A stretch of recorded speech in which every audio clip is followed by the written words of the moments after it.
IPL 2025 CSK spin ಪರೀಕ್ಷೆಯಲ್ಲಿ RCB pass ಆಗುತ್ತಾ? ರಜತ್ ಪಟಿದಾರ್ ನೇತೃತ್ವದ ರಾಯಲ್ ಚಾಲೆಂಜರ್ಸ್ ಬೆಂಗಳೂರು ಐಪಿಎಲ್ 2025ರಲ್ಲಿ ತನ್ನ ಎರಡನೇ ಪಂದ್ಯದಲ್ಲಿ 5 ಬಾರಿಯ ಚಾಂಪಿಯನ್ ಚೆನ್ನೈ ಸೂಪರ್ ಕಿಂಗ್ಸ್ ತಂಡವನ್ನು ಎದುರಿಸಲಿದೆ. ಉಭಯ ತಂಡಗಳ ರೋಚಕ ಹಣಾಹಣಿ ಎಂಎ ಚಿದಂಬರಂ ಕ್ರೀಡಾಂಗಣದಲ್ಲಿ ನಡೆಯಲಿದೆ. ಈಡನ್ ಗಾರ್ಡನ್ಸ್ನಲ್ಲಿ ನಡೆದ ಉದ್ಘಾಟನಾ ಪಂದ್ಯದಲ್ಲಿ ಆರ್ಸಿಬಿ ತಂಡವು ಹಾಲಿ ಚಾಂಪಿಯನ್ ಕೋಲ್ಕತಾ ನೈಟ್ ರೈಡರ್ಸ್ ವಿರುದ್ಧ 7 ವಿಕೆಟ್ಗಳ ಭರ್ಜರಿ ಜಯ ಸಾಧಿಸಿತ್ತು.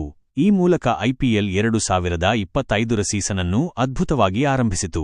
ಚೆನ್ನೈ ಸೂಪರ್ ಕಿಂಗ್ಸ್ ಕೂಡ ತನ್ನ ಮೊದಲ ಪಂದ್ಯದಲ್ಲಿ ಮುಂಬೈ ಇಂಡಿಯನ್ಸ್ ತಂಡವನ್ನು 4 ವಿಕೆಟ್ಗಳಿಂದ ಸೋಲಿಸಿತು. ಸಿಎಸ್ಕೆ ಪರ ರವಿಚಂದ್ರನ್ ಅಶ್ವಿನ್, ರವೀಂದ್ರ ಜಡೇಜಾ ಮತ್ತು ನೂರ್ ಅಹ್ಮದ್ ತಮ್ಮ ಅದ್ಭುತ ಸ್ಪಿನ್ ಬೌಲಿಂಗ್ ಮೂಲಕ ಮುಂಬೈ ತಂಡವನ್ನು 155 ರನ್ಗಳಿಗೆ ಕಟ್ಟಿ ಹಾಕುವಲ್ಲಿ ಪ್ರಮುಖ ಪಾತ್ರ ವಹಿಸಿದರು. ಈ ತ್ರಿಮೂರ್ತಿಗಳು ಒಟ್ಟು 5 ವಿಕೆಟ್ಗಳನ್ನು ಪಡೆಯುವ ಮೂಲಕ ಮುಂಬೈ ತಂಡದ ಸೋಲಿಗೆ ಕಾರಣರಾಗಿದ್ದರು. ಇಂತಹ ಸಂದರ್ಭದಲ್ಲಿ ಶುಕ್ರವಾರ ನಡೆಯಲಿರುವ ಹೈವೋಲ್ಟೇಜ್ ಪಂದ್ಯದಲ್ಲಿ ಸಿಎಸ್ಕೆ ಸ್ಪಿನ್ನರ್ಸ್ ವಿರುದ್ಧ ಆರ್ಸಿಬಿ ಬ್ಯಾಟರ್ಸ್ ಯಾವ ರೀತಿ ಪ್ರದರ್ಶನ ನೀಡುತ್ತಾರೆ ಎಂಬುದು ಕುತೂಹಲ ಮೂಡಿಸಿದೆ. ಇದಕ್ಕೂ ಮುನ್ನ ಆಸ್ಟ್ರೇಲಿಯಾದ ಮಾಜಿ ದಿಗ್ಗಜ ಆಲ್ರೌಂಡರ್ ಶೇನ್ ವ್ಯಾಟ್ಸನ್ ಆರ್ಸಿಬಿ ಸವಾಲಿನ ಬಗ್ಗೆ ಮಾತನಾಡಿದ್ದಾರೆ. ಚೆಪಾಕ್ನಲ್ಲಿ ಚೆನ್ನೈ ಸೂಪರ್ ಕಿಂಗ್ಸ್ ತಂಡವನ್ನು ಎದುರಿಸುವುದು ರಾಯಲ್ ಚಾಲೆಂಜರ್ಸ್ ಬೆಂಗಳೂರಿಗೆ ದೊಡ್ಡ ಸವಾಲಾಗಿದೆ ಎಂದು ಅಭಿಪ್ರಾಯ ವ್ಯಕ್ತಪಡಿಸಿದ್ದಾರೆ. ಚೆನ್ನೈನಲ್ಲಿ ಸಿಎಸ್ಕೆ ತಂಡವನ್ನು ಸೋಲಿಸುವುದು ಆರ್ಸಿಬಿ ತಂಡಕ್ಕೆ ಕಠಿಣ ಸವಾಲಾಗಿರುತ್ತದೆ. ಸಂದರ್ಶನವೊಂದರಲ್ಲಿ ಮಾತನಾಡಿರುವ ವ್ಯಾಟ್ಸನ್, ಚೆಪಾಕ್ನಲ್ಲಿ ಆರ್ಸಿಬಿ ತಂಡಕ್ಕೆ ಆಡುವುದು ದೊಡ್ಡ ಸವಾಲಾಗಿರುತ್ತದೆ. ವಿಶೇಷವಾಗಿ ಸಿಎಸ್ಕೆ ಉತ್ತಮ ಬೌಲರ್ಗಳನ್ನು ಹೊಂದಿದೆ. ಮುಂಬೈ ವಿರುದ್ಧದ ಆರಂಭಿಕ ಪಂದ್ಯದಲ್ಲಿ ಅದ್ಭುತ ಬೌಲಿಂಗ್ ಮಾಡಿದ 3 ಸ್ಪಿನ್ನರ್ಗಳನ್ನು ನೋಡಿ. ಅಶ್ವಿನ್, ಜಡೇಜಾ ಮತ್ತು ನೂರ್ ಅಹ್ಮದ್ ಅದ್ಭುತವಾಗಿ ಆಡುತ್ತಿದ್ದಾರೆ. ಸಿಎಸ್ಕೆ ಪರ ನೂರ್ ಅಹ್ಮದ್ ತಮ್ಮ ಮೊದಲ ಪಂದ್ಯದಲ್ಲಿ ಅದ್ಭುತ ಪ್ರದರ್ಶನ ನೀಡಿರುವುದು ತಂಡದ ಆತ್ಮವಿಶ್ವಾಸವನ್ನು ಹೆಚ್ಚಿಸಿದೆ. ಏಕೆಂದರೆ ಸಿಎಸ್ಕೆ ತಂಡಕ್ಕೆ ವಿಕೆಟ್ ಪಡೆಯುವ ಇನ್ನೊಂದು ಆಯ್ಕೆ ಇದೆ ಎಂದು ತಿಳಿದಿದೆ ಎಂದು ಹೇಳಿದ್ದಾರೆ.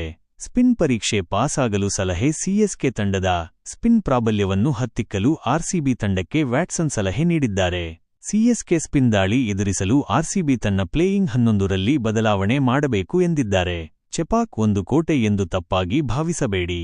ಚೆನ್ನೈನಲ್ಲಿ ಉತ್ತಮ ಪ್ರದರ್ಶನ ನೀಡುವುದರ ಮೇಲೆ ಸಿಎಸ್ಕೆ ತಂಡದ ಸಂಪೂರ್ಣ ಸೆಟಪ್ ನಿರ್ಮಿಸಲಾಗಿದ್ದು ಆರ್ಸಿಬಿಗೆ ಅದನ್ನು ಮುರಿಯುವುದು ತುಂಬಾ ಕಷ್ಟಕರವಾಗಿರುತ್ತದೆ.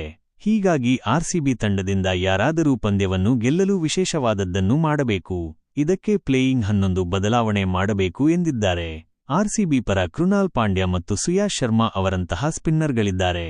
ಆದರೆ ಲಿಯಾಮ್ ಲಿವಿಂಗ್ಸ್ಟೋನ್ ಕೂಡ ತಮ್ಮ ಸ್ಪಿನ್ ಬೌಲಿಂಗ್ ಮೂಲಕ ತಂಡಕ್ಕೆ ನೆರವಾಗಬಲ್ಲರು. ಆದಾಗ್ಯೂ ಆರ್ಸಿಬಿ ಬಳಿ ಯಾವುದೇ ಅಂತಾರಾಷ್ಟ್ರೀಯ ಮಟ್ಟದ ಸ್ಟಾರ್ ಸ್ಪಿನ್ನರ್ ಇಲ್ಲ. ಇದು ಸಿಎಸ್ಕೆ ಅಂತಹ ತಂಡದ ವಿರುದ್ಧ ದೊಡ್ಡ ವ್ಯತ್ಯಾಸವನ್ನು ಉಂಟಬಹುದು. ಆರ್ಸಿಬಿ ಬಲಿಷ್ಠ ಬ್ಯಾಟಿಂಗ್ ಲೈನ್ ಆಫ್ ಹೊಂದಿದೆ. ಎದುರಾಳಿ ತಂಡದ ಬೌಲರ್ಸ್ಗೆ ನಡುಕ ಹುಟ್ಟಿಸಬಲ್ಲ ಸ್ಫೋಟಕ ಬ್ಯಾಟರ್ಸ್ ಆರ್ಸಿಬಿ ತಂಡದಲ್ಲಿದ್ದಾರೆ. ಕಳೆದ 17 ವರ್ಷಗಳಿಂದ ಚೆಪಾಕ್ ಮೈದಾನದಲ್ಲಿ ಸಿಎಸ್ಕೆ ವಿರುದ್ಧ ಆರ್ಸಿಬಿ ಗೆದ್ದಿಲ್ಲ. ಈಗ ಸಿಎಸ್ಕೆ ಸ್ಪಿನ್ ಪರೀಕ್ಷೆ ಎದುರಿಸಿ ಆರ್ಸಿಬಿ ಇತಿಹಾಸ ನಿರ್ಮಿಸುತ್ತಾ ಎಂಬ ಕುತೂಹಲ ಕ್ರಿಕೆಟ್ ಅಭಿಮಾನಿಗಳಲ್ಲಿ ಮೂಡಿದೆ. ಮತ್ತಷ್ಟು ಕ್ರೀಡಾ ಸುದ್ದಿಗಳನ್ನು ನೋಡಲು ಕ್ರಿಕೆಟ್ ಕಥೆಗಳು ಚಾನೆಲ್ ಸಬ್ಸ್ಕ್ರೈಬ್ ಮಾಡಿ.